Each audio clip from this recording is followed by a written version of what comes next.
My top career goal is to promote to an enterprise account executive. I started my software sales career 4 years ago as an SDR right out of college. I've worked my way up to a senior account executive. That's what I'm doing right now. Been at the same company. I closed nearly $1 million in revenue last year, and I plan to repeat my performance this year in order to earn my promotion to enterprise account executive.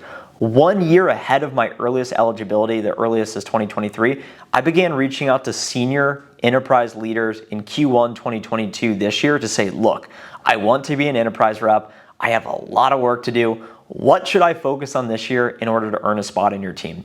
And one of the leaders said, look, Trent, we've actually broken it down into 7 attributes that make a successful enterprise rep here at our company. And we believe that they're universal across all companies. So if you work in software sales and you're trying to become an enterprise account executive, I believe you will find this useful because I'm going to talk about what each of these 7 mean to me and what I'm proactively doing to implement them in my day-to-day to get better at them. And they're broken out between skill and will. Skill, the ability to do something well, and will, your work ethic, your effort, everything in your control.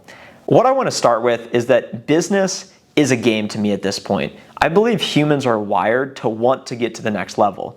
In high school, I was obsessed with Call of Duty. In college, I was obsessed with playing NBA 2K, Madden, and I love games because I'm competitive and I get that immediate rush of beating somebody, but I also lose a lot. But it's all about the process of doing that's so fun, even if you win or lose, because you keep going back and it's very enjoyable. Think about your favorite games. Is it chess? Is it Twister? Is it Connect 4? Is it Spades? Whatever game it may be, you enjoy the game because you love the game. You don't view it as work. As soon as you can view work as a game, it will push you to actually work harder and aspire to say, hey, I want to get to that next level. We as humans are wired to want to get to that next level. That's why Candy Crush is so addicting. You play the game and you say, I want to get to the next level at all costs. Back in the day, in order to survive in your tribe, if you did not have the skill or the will to go hunt that buffalo, kill it, bring the meat back to your family, everybody would die. So getting to that next level is purely survival. And in today's day and age, survival is your quality of life. By getting to the next level in business, it actually increases your quality of life substantially because you have more money, you have more influence, and you have more ability to impact people. So it's all about getting to that enterprise. It's all about getting to the VP, then becoming the CEO, then starting the company. You can do virtually anything you want as long as you identify that it's a game and how long do you plan to play it and how hard do you plan to go. And in order to play it at the highest level, you need to constantly be refining your approach. And that's why we're going to dive into these 7 skills right now. Number 1 is command of a territory. And I'm going to be looking at my laptop because we actually have subsections of each, and I just want to highlight them each so you get a really in-depth overview, and then I'm going to talk about specifically what I'm doing and what it means to me. Command of a territory, account prioritization, demand gen from multiple sources, discovery and qualification, category, average. Command of territory means you are given a book of business. So me as an account executive, I have 1,600 companies that I can sell into. I need to identify which companies have the highest probability of spending the most amount of money with me. So what I do is I look at the 1,600 companies, and this takes a lot of work, by the way. It's something I'm doing every day, and it's an infinite pursuit. And you look at revenue, more ability to spend, most likely because they have more budget. You look at headcount from an employee standpoint, you look at industry fit, and you decide, what are my top 50 accounts? That's what I would recommend doing if you're in a corporate mid-market space. Identify your top 50 accounts and then start prioritizing how are you going to create demand gen. Cold calling, emailing, leveraging ecosystem, leveraging SDRs. As an enterprise account executive, you're going to have much fewer accounts, but the accounts are going to be much higher quality. So you need to go deep on the accounts, and that's why the second skill is command of an account, conveniently. And this is executive alignment and execution, joint account planning and execution, internal influence, manage internal processes, manage multiple solution criteria and pain points, category average. I just realized category average isn't actually a point. It's something that's just on this graph I'm looking at right here. When I think about command of an account, it's going deep on the account. It's understanding the account plan. So looking at the org hierarchy. Who are the ideal buyer personas and who can you sell into? Who do they report to?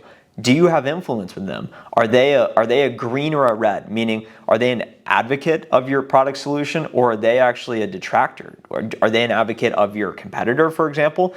So how well do you know the account? How well do you know the players? And what is your relationship with them? And it comes down to executive alignment. You may be a mid-20-year-old guy like me and say, how am I going to create alignment with a 50-year-old seasoned veteran that's been there and done that? And they know whatever you say is they've heard it all from salespeople. So how can you strategically leverage your executives to connect with their executives to really start to build that bridge, which will allow you to sell bigger and better deals, which is especially important for the enterprise space. Next, value creation. Listen, discover, identify customer pain, matching a solution to the customer pain, communicate to create urgency, command of a meeting, prep, execution, follow-up. This comes down to effective discovery. And I'm so grateful that I have the opportunity to work volume deals as an account executive right now. I'm closing between 6 to 12 deals per quarter. My deal size anywhere from 15 to 20K. I'm working a lot of deals, so I'm able to make these mistakes. And the biggest reason why I lose deals is because there's a disconnect in discovery, meaning you do not fully understand the implications to the customer's business. You don't understand the metric they're trying to influence. You don't understand the decision process, the decision criteria, the economic buyer. Around the urgency piece, which we'll get to in a moment, is how do you create urgency? Meaning, why would they buy now? Why would they buy with you? It all comes down to discovery, and that is how you build the value. And that's how you start to build the urgency. And that's how you actually get the audience of these executives, because you say, hey, this is the impact to your business. We're going to help you make more money. We're going to help you decrease costs. We're going to help you mitigate risk, whatever positive business outcome you are trying to drive. And the bigger the ROI, the bigger the price tag on the deal. And the bigger the price tag, the more of a need there needs to be in ROI. So that's something that I'm working on right now and trying to get better at. Next, defending value. And as you can see, these build on each other. It starts with, what are the accounts? Who are the right people? Do we have the relationships? How do we build value with them? And how do we defend the value? Discuss price and money. And I have a good point on that you're going to like in a moment that I've learned through trial and error. Appropriately pressure the customer and internal stakeholder. First, build, test stakeholders. Simplify the purchase for the customer. So you cannot be afraid to talk money first and foremost. You need to make it easier for them to buy. They want to be told how to buy. Secondly, do not be afraid to price high. You need to go big on price. Never sell yourself short. The challenge with enterprise, and I had a mentor, a senior leader in the West. He worked with one of the largest companies in the entire world. They quoted them at over $10 million. Think about that. Think about how much money that is. And the customer came back and said, look, we want it at $5-6 million. Major discount, multiple millions of dollars. And my mentor basically said, look, no. And these are the reasons why it costs this much money. And you need to have that constructive conflict. You need to respectfully push back and say no, and give them a valid reason why and an explanation built around value. And the only way you're going to be able to do that is through the discovery, through the command of account planning, through the understanding what the implications are to their business. And they're all building blocks. And the skill part is something that comes with experience, but you can also deliberately work on these. If you're in a closing role right now, think about what are you the best at? Write it down of all of these. And then what are you the worst at? And then put together a plan for actually working on it and improving. And that's what I'm doing each and every day. Next, we're getting to the will part. Will part is fun. We're going to brush by it because it's more heady. It's more mindset. It's ethereal. It's something that's fun to talk about. And it's easy to do, but it's also easy not to do. And this is something a lot of people don't do. And this is how I've separated myself in my software sales career by saying I'm not the most skilled. I'm not the most talented. I don't have the most experience. I'm not the best looking. I'm not the funniest, but I'll make the most calls. Simple as that. And it's a will thing. So number one, personal accountability. This comes down to, I don't even need to look at those because I know what this means. It means having a process, having a system to say, what does a successful day look like? If you leave the day saying, oh, I was working from home, I don't even know if I accomplished anything, it's naturally going to be hard and you're not always going to make progress, but you need to build momentum and you need to stack up wins. So what does a successful day look like? What does a win look like? How do you measure that? And you need to hold yourself accountable to winning more days than you lose. And the combination of winning days, winning weeks, winning months helps you hit quarters, and then the annual quotas, and then you go to President's Club, you get the promotions, and it's all about getting to the next level. And no one's going to care about your success as much as you do. So if you don't care about holding yourself accountable, you have no hope, and that's just the reality of it. Number 2, urgency. So we talked about building urgency in the deals. There's also urgency in the way in which you work. So quickly responding to people, being prompt, being succinct, being proactive. There's nothing worse than someone messages me about a problem they have without indicating some sort of solution. Always respond with some sort of value that drives towards the outcome you want, and be prompt with it. And when you are quick with your customers, when you are quick in your buying processes, you're not waiting an eternity to make a decision. You're not saying, I gotta go talk to my wife. When you make decisions quick, it gives you the airspace to force your customers to make decisions quick as well, which is really important. Next, customer obsessed. This is recognizing that we are all in the hospitality business. I'm reading the book Shut Up and Listen by Tillman Fertitta, billionaire owner of the Houston Rockets, and he talks about everybody is in the hospitality business. It's all about the human-to-human connection, interaction, making people feel special.